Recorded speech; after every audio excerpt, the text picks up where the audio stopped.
अभी मजा आएगा ना भिड़ो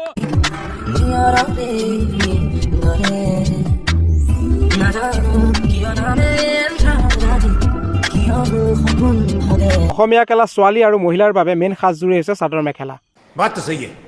আৰু সেইযোৰকে যদি তই পিন্ধিবলৈ ভালকৈ নাজানো তেতিয়াহ'লে নিপিন্ধিবি क्यों नहीं লণ্ডন আমেৰিকাৰ নতুন নতুন ডিজাইনবিলাক পিন্ধি দেহাৰ অংগ দেখাবি अरे बाप रे ये तो धोती खोल रहा है চাদৰ মেখেলাযোৰ পিন্ধিলে কমচে কম অকণ ভালকৈ পিন্ধিবি লাগে না তোক লাগে নেকি ক আৰু যদি পিন্ধিবলৈ নাজানো তেতিয়া মাৰকে সুধিবি बात तो सही है আৰু যদি মাৰেও নাজানে তেতিয়াহ'লে বাপেৰক সুধিবি বাপেৰে হয়তো পিন্ধাই দিব ভালকৈ তাকে নকৰি চাদৰ মেখেলাযোৰৰ লগত যদি এনেকুৱা ধেমালি কৰিবলৈ আহ তেতিয়াহ'লে ইয়াৰ নেক্সট বাৰত আকৌ তোক মই ধুই পেলাম ফুকুচি পেলাম চাৰ্ফত দিয়া কৰি তিয়াই থ'ম তাৰপিছত ৰাম ফুকুচন দিম